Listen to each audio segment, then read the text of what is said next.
Assalamu alaikum урматтуу телекөрүүчүлөр. Биз бүгүн сиздерге мына ушул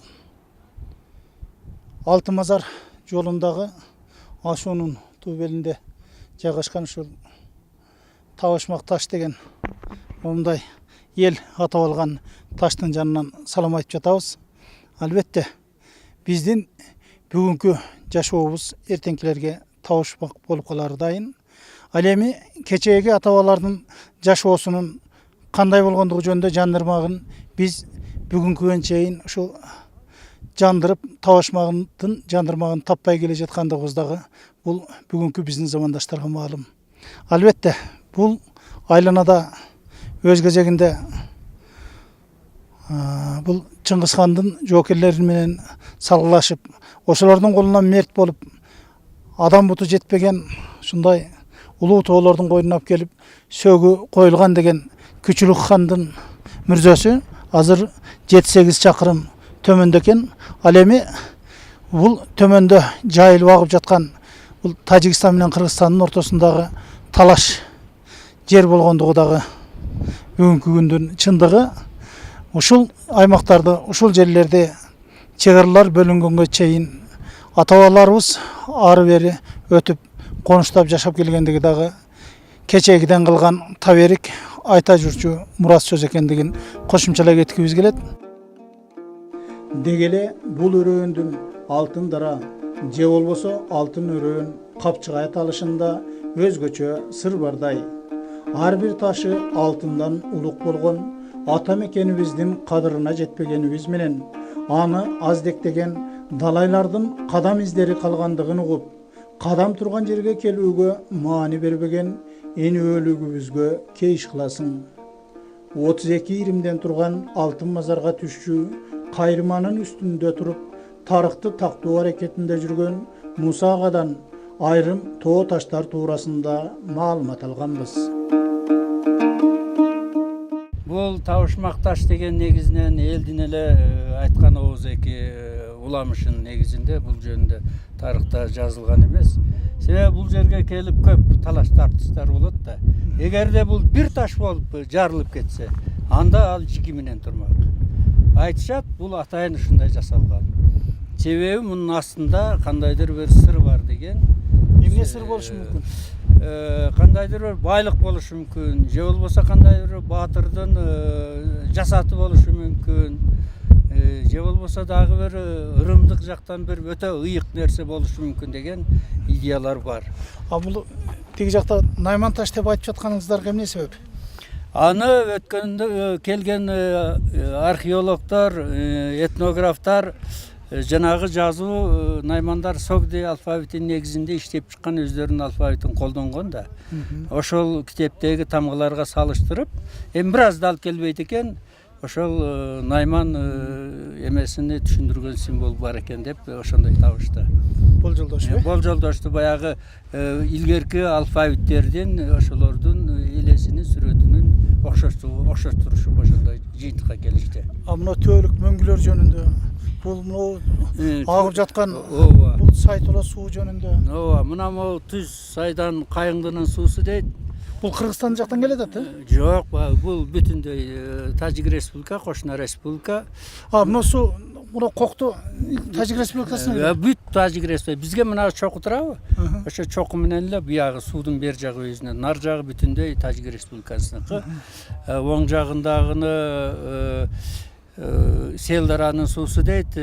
Анын мына чоң суу, чоң суу. Атактуу дүйнөдөгү узундугу 72 километр Фетченко мөңгүсү мына ушул тумшуктун ар жагынан башталат. Но бийик шиш жок ошо Фетченконуку. Жок, ал Сарыкол тоо кыркасы деп коет, нары шиш жокуну. А бер жагы мынау тоону айланып кетет. Ошол атактуу ал илгери Мустак ата мөңгүсү деген, азыр деле жергиликтүү эл Мустак ата мөңгүсү дейт. Фетченко аялы Олга менен келип мына ушул дөңнүн астында жаткан, бирок ал мөңгүгө жеткен эмес. Кийин анан ошол Фетченконун атынан коюлган. Сол жагыбызда Суук сай деп коет. Бул Ленин чокусунун аркасына барып такалат. Ленин пиктин артына барып такалат. Ушундай эмес. Мына жана Сарыкол тооркаларды атасыз. Бул ошо жана Сарыколдук кыргыздар ушунун арт жагында жашайбы? Сарыколдук кыргыздар мынан бир топ алыста жашайт. Сарыкол деген мындай. Сарык деген илгерки байыркы түшүнүктө көп дегенди түшүндүргөн. Бул сөздүн мындан көп, кол деген мынабу алакан сыяктуу тоо чокуларыны кол деген мына панжа деп коебуз го. Сала деген сөз, Сарыкол деген. Сарык деген көптү түшүндүргөн экен. Ал кийин анан өңгө айланып кеткен. Бул тоолор ошол кезде бүтүндөй азыркы Арткалай же Чоңалай тоо кыркасы дегенибиз илгери Сарыкол тоо кыркасы деп аталган. Мындан 7-8 кылым илгери. Бул Ленин бийиктиги кайсы жагында калып атат азыр? Ленин бийиктиги мына могул Суук сайдын башында 7314 метр бийиктиги. Могул тоолордун бардыгы бийиктиги 6000ден бийикте. Мына могул тоонун артында илгерки жеңиш чокусу, азыр Самани чокусу дейт. Тажикстан 7500 метр, ошол Памир тоосундагы эң бийик чогу ушу биздин тушулукта. Кыркадагы? Кыркада ушунун тоонун артында жакын эле.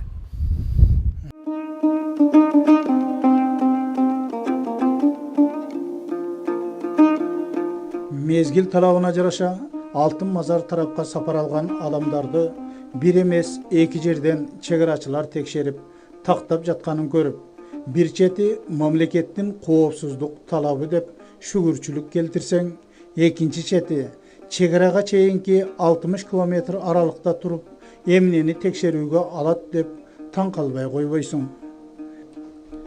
Жакын келе коңшуларыбыз чегарасын бир кадам арыдан бекемдеп, ошонун коопсуздугу үчүн күрөшүп жаткандыгын көрүп, аларга ыраазы болосуң.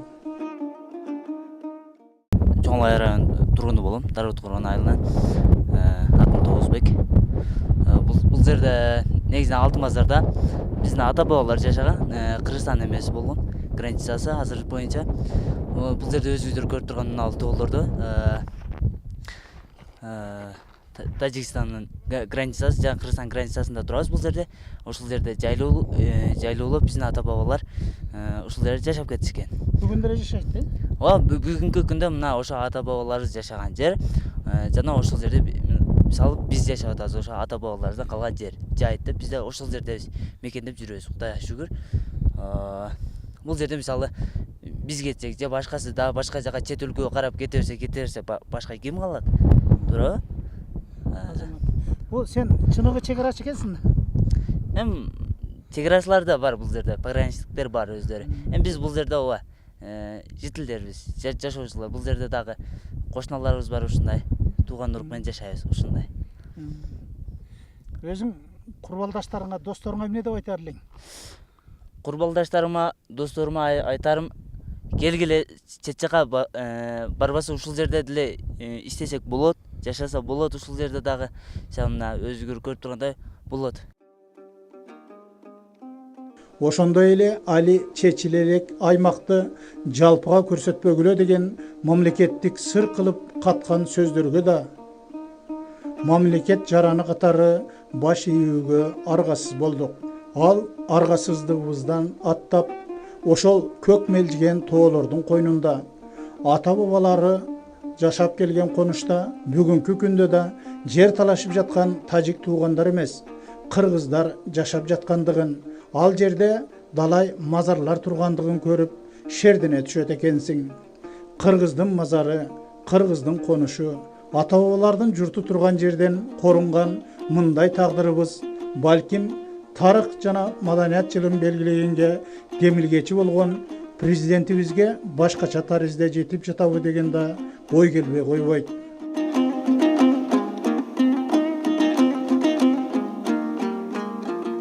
Алтын Мазар деп аталып калган себеби бул жерде 6 бир тууган болгон. Алар дин жактан, дин ислам боюнча караганда алар алым оля кишилер болушкан экен. Биринчи түшкөндө эле бул жерде эме бар, Кожой Пазыл деп коет, эң чоң улуусу ошол болгон экен. Жана бул жакта экөөсү бар, жана бул төмөн жакта эме бар. Дагы 3 бир тууган күмбөзү бар, ошолордун Алтын бир тууган, 6 бир тууган, ошолордун эмесине Алтын мазар деп аталган. Алтын мазар болгон үчүн Алтын мазар. Кийин алтын мазар болуп өзгөрүп кеткен да? Жок, өзгөргөн эмес, аны эми айрым билбегендер Алтын мазар деп. Алтын эмес, бул Алтын мазар. Алтын мазар, Алтын мазар. Сен буну кимден уктуң эле? Муну мага атам, чоң атам ошолордон уккам. Ушулар айтчу эле, ушундай болгон деп. Ушул нерселерди ошолордон угуп калабыз биз дагы. Ошол. Чоң атаң барбы? Жок, чоң атам өтүп кеткен. Атаң канча жашка чыкты? Атам 55-те.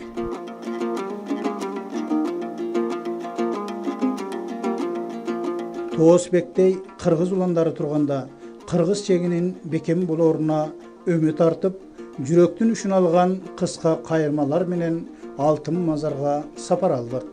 Алтын мазардын тарыхын аны изилдеп жүргөн инсандан укканыбыз жөндүү болор.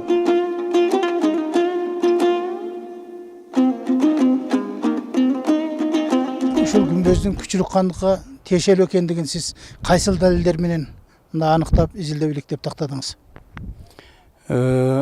Бул жанагы монголдордун өзгөчө жашыруун сыр баяны «Сокровенное сказание монголов». Ал Чыңгыз хандын көзү тирүүсүндө жазыла баштаган. Ошондо дагы бегство Кушлука деген тема бар. Бирок ал аягында так айтылбай, он убит в местности Сарих-Кун дейт. Муну кээ бир тарыхчылар Саркол менен чаташтырып жүрөт. Сарих-Кун деген сөз кээ биринде Сарих-Кук деп жүрөт. Сарих деген көп дегенди түшүндүргөн экен. Кун дегенди кээ бирөөлөр мына бул тоолорду, ак чокулуу тоолорду, шуну кун деп аташкан дейт. Мындайча айтканда, ошол азыркы Чоңалай тоо кыркасы же Арткалай тоо кыркасы илгери ошол 13-чү кылымдарда Сарыкол тоо кыркасы деп аталган да. Манан Азыр бул тоо кырка артта калган эле бир тоо кырка берилип калган да. Азыр ал кийинки советтик доордо тартылган картада бул мына Фетченко мөңгүсүнү курчап турган тоо гана Сарыкол тоо болуп калган. Тарыхый аталыштар кийин себеби дегенде бул Алай тоо кыркасы деген атты Фетченко берген да. Фетченко берип, ошодон Фетченкодон кийин бул жака Сарыкун тоо кыркаларына Арткалай тоо кыркасы, азыр Чоңалай тоо кыркасы ат берилгенден кийин анан тиги тоону жылдырып ошо жагына Сарыкол тоо кыркасы кылып койгон. Бул эми тарыхтын бир өтүмүштүү окуясы да. Эми Кушлуктун бул жерге коюлгандыгы тууралуу мындай легендалар бар. Кушлук каза болгондон кийин 28 жылдан кийин Дужуен Атамелик деген персиялык тарыхчы Атайын Кашкарга келип, Кушлуктун каза болушу жөнүндө, баяны жөнүндө изилдөө жасаганда, ошол кишиден башка эч кимдин мындай мен бардыгын Плано Карпинини да карадым, Рубрукту да карадым, Марко Полону да карадым, эме кылып азыр таба элекмин. Дарай, Дарази деп мына Дарооттун дарасы, Туз дара, Алтын дара катары. Алтын өрөөнгө кирген жери. Ошол аркылуу келгендиги, ошол дара деген өрөөнбү же капчыгайбы? Капчыгай. Тар капчыгай. Тар капчыгай дарра деп бул тарыхый сөз. Кийин бул анча колдонулбай калган. Илгери капчыгай деген сөздүн ордуна архаикага айланып кеткен сөз, илгери негизинен дарра деп колдонулган. Анан ошол аркылуу изилдеп келип, мындайча айтканда, мына могул түздүктө, аркабызда турган түздүктө кылымдар бою наймандар жашап келген да. Эки версиясы бар. Кушлук 1218-жылы Кашкардан чыгат да. Акыркы Жебен-Оёндон качып, Жебен-Оён менен беттешкен эмес Кашкарды. Мен жеңе албаймын. Андан көрө элди сактап калайын деп, баягы өзү менен кошо жан аргасы калбай, өзү менен кошо элди ээрчиген, элди алып анан Алай өрөөнүнө келген да. Анан алай өрөөнүнө келип туруп анан кокту колоттурго мына азыр басып өткөн жолдой ушундай бир адам жете алгыс жерлерге элди бекиткен да. Анан ошондо баягы ай алтын кээ бирөөлөр айтып жүрөт кучлук өзү жасатып келген деп, кээ бирөөлөр айтып жүрөт кучлук каза болгондон кийин ошону урматтаган адамдар буйрутма менен Кашкардан жасатып келген деп. Эми аны такташ кыйын, бирок далилдүү факт бул алтын куйма ай бир гана чоң падышаларга коюлат. Мусулманчылык аалымдарга коюлбайт, кишилердики эмеси жөнөкөй болот да. Анан ошол бул жерде күмбөздүн менен сүрөтү бар. Жасап, анан күмбөздүн үстүнө ошол алтын айды мына символикалуу түрдө биз аны калыбына мындайча айтканда азырынча окшоштуруп койдук. Жасап кели ушул жерге койгон. Анан бул жерди далай кылымдар бою наймандар коруп келишкен. Бул жерде кылымдар бою жашаган. Булардын буудай эккен жер, тегирмендердин орду бардыгы бар. Ошо.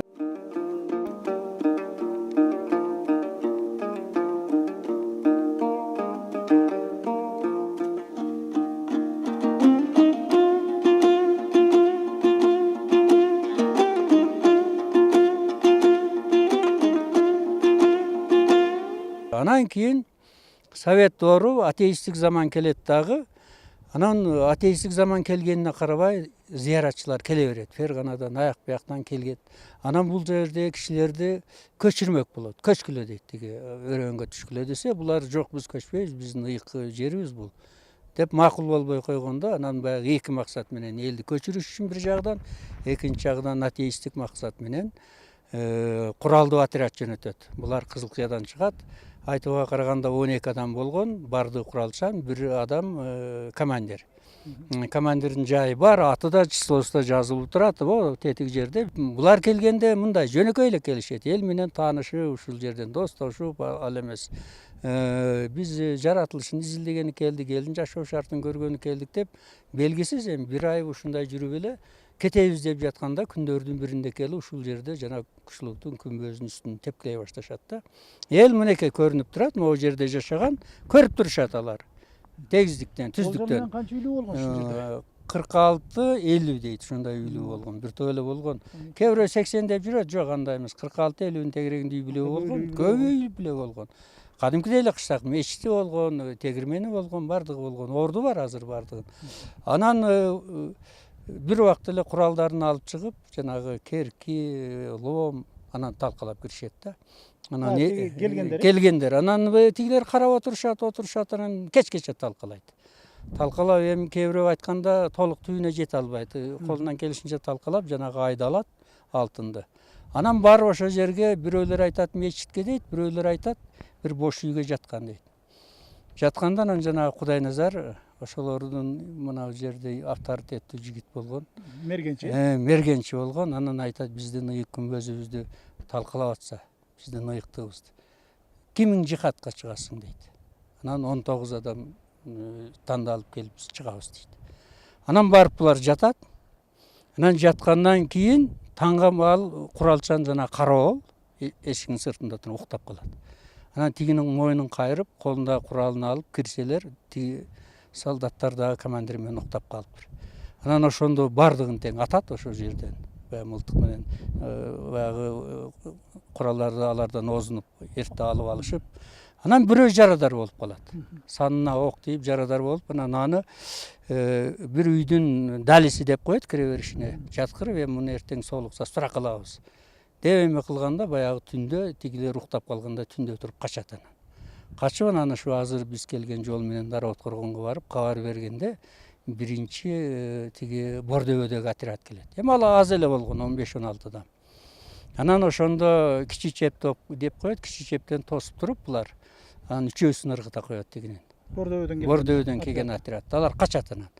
Качкандан кийин анан булар барып Кызыл Кыяга, ал кезде телефон линия болгон эмес, атчан гана кат менен кабарлашкан. Кызыл Кыяга кабар бергенде ош менен байланышып чоң отряд келет. Айткан 80 дейт, 100 дейт, ушунун тегерегинде.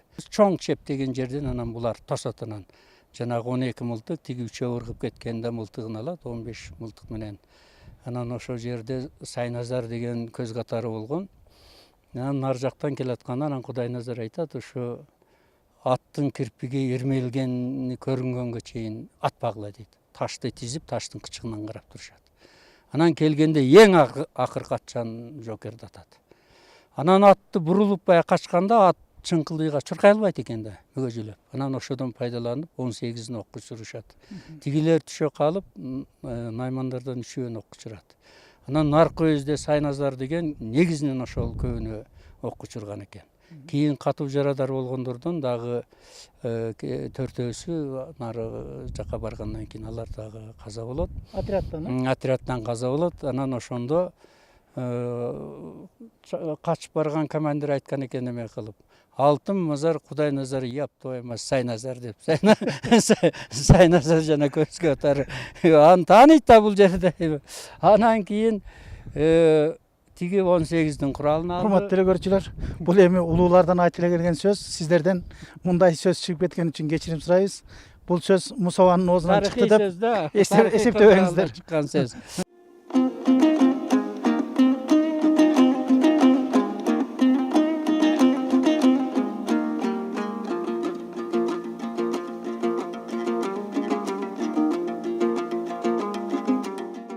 Анан тиги 18-дин да куралын алды. Анан ок дарысы дарыгып кетет аттардан чачылып, анысын алат. Анан бул тоонун кычыгында биз атыша албайбыз дейт. Бул чоң жоготууга алып келет да. Анан буларга башка ыкмага өтүп, ошол жанагы кулчу, жарбашы, чак айылдарындагы туугандарын чогултуп жөнөтөт. Биз ыйык эмесин талкалап коюпбуз. Биз кечирим сурайлы, билбеппиз. Келсиндер, элдешебиз, эч кандай тийбейбиз дейт. Анан туугандар келет ушул жерге. Келгенден кийин Кудайназар айтат, эми жакшы келипсиңер, биз барабыз. Кичине могу жерге үй бүлөгө камчон даярдап берип коелу, бара бергиле дейт. Анан кетишет тигилер. Кеткенден кийин беркилер кеңешип айтат, барган менен бизди тирүү койбойт. Андан көрө Кытайга өтүп кетели дейт. Анан Кытай жакы мындай нарлы өтүп кетет. Эмен тушудан өтөт да, жанагы Сарыташтын тушудан нарактан бир 120 километр жол жүрүш керек да.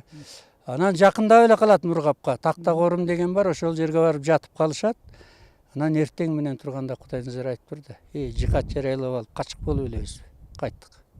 Аяга чейин салгылашабыз. Эмне болсо ошо барар жериң белгилөө дейт. Анан кайра келишет. Кайра келгенин уккандан кийин абдан чоң баягы туугандарыны бир 30-40 адамды, аялдарды жөнөтөт. Баргыла, элдешебиз. Биз ушу билбей ыйык мазарды талкалап коюппуз. Дегенден кийин баягы туугандар келет. Келгенде анан Кудайназар айтат, эми Совет бийлиги биздин туугандарды кыйнап коет дейт. Болбойт, кой. Баралы. Буларга жашоо бербейт. Деп анан бары ошо жана Карашыбак деген кыштактын тушунда атайын элдешүүчү талаа эме кылып, сый урмат, концерт уюштуруп, анан ошол жерде баягы даяр граждандык кийим кийгизип койгон чекистер кармайт 19-ун. Ошол 19-у ошо боюнча жок болот. Дайыны жок. Дайыны жок. Каяка кеткени, эмне болгону белгисиз.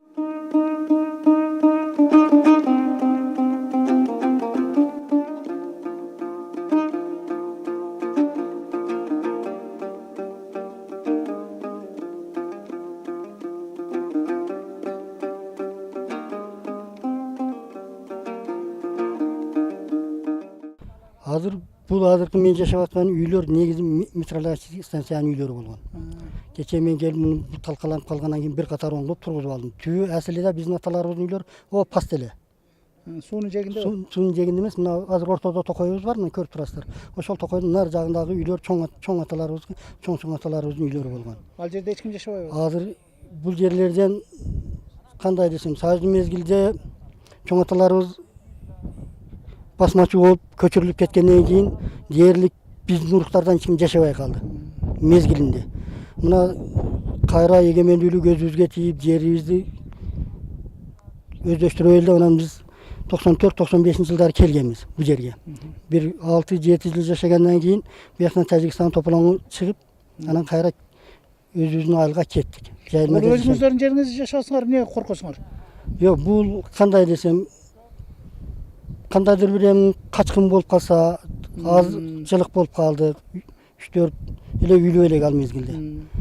Анан эми бияктан өзүбүздөн коопсуздугубуздар деле алыс болуп калат экен, кышы оор болуп калат экен деп ошол жакта жашадык. Мына заман тынчыгандан бери Кудайга шүгүр кайра өзүбүздүн жерге ээ болуп келип жашап атабыз. Бул жерде канча үйлүү барсыздар? Азыр мен өзүм элемин. 7 жылдан бери ушул жерде, 6 жылдан бери ушул жерде толук кыштап, эгиними эгип, малымды карап, күнүмдүк тиричилигибизди, оокатыбызды чакырып жашап Бул атабыз. жерде номер 1 чек-арачы экенсиз сиз. Кудай кааласа ошондой деп ойлойбуз өзүбүз. Ушул чек-ара маселеси боюнча эмнени айтасыз? Чек-ара маселеси боюнча бул жерде азыр кандай айтсам экен, чек-ара эң акыркы точка ушул жер, чек-араныкы. Анан бияктан солдаттарыбыз постоянно келип, пограничнийлерибиз кабар алып, коюңчу бардыгыбыз кабарлашып турабыз да бирибизден бирибиз. Тажик туугандар келбейби? Жок, тажик туугандарды азыр жол суу тосуп турат. Мына өтө чоң суу. Бул жерде талаш жер деген маселеси эмне? Талашыны Бул тажиктер менен өзбек, кыргыздардын ортосундагы талашка тажиктерден келип али эч ким бул жерди бер деп талаш элек. Бирок суранып атат деген сөздү кабыз, onu чоңдор билет. Аны биз айта албайбыз. Ушул жерди бергиле. Ошону сиз эми бул жергиликтүү болгондон кийин билесиз да, мына чокулардын кайсы жеринен, же сиз турган жер дагы тажикке карайбы? Жок, азыркы биз турган жер, мына турган зданиялар Кыргызстандын өзүнүкү. Только тажиктер муну бир мезгилдерде кыргыздар курган 30-жылдарда. Кыргызстан обеспечить этип турган, кийин территориянын көбү тажикстандыкы болгондуктан метеорологический станцияны тажиктер көткөрүп берген. Тажиктер кечеге дейин аренплат төлөп ушул жерге пайдаланып жүргөн. Аренда төлөп? Аренда төлөп, мына Алтымазардын территориясыга ушул жерге аренплат төлөп жүргөн. Себеби мен аны толук билемин. Мен биринчи келген жылдарда бу жерде бир орус жашап аткан, тажикстандык начальник медицинасы болду. Ошол биздин жер дегенден кийин биздин акимчиликтен чоңдор келип жерди ажыратып аренплатын төлөйсүз деп муну менен сүйлөшкөн, көзмө-көз көрүп угуп, значит жер биздики экен диге анык ишенип 29 гектар биздин айыл өкмөттүн балансасында турат, кышта корду болду. Бул тоолордун аттары эмне? Тоолордун аттары мына бул чокуну болсо муз жылга дейт. Мына бет болсо семиз бет дейт. Мына бетти. Бунусун. Наркыны болсо жылкы чыгарчу дейт. Анан бияка кирип кеткенде мындай айтайын, мына бул тоо 40-ка 3 бурчек тоо бул. Бияга кетсе белеңкийке кетет, жогору жагы оң тарабында киргениңизде. Ледник печенка, мустак дейбиз.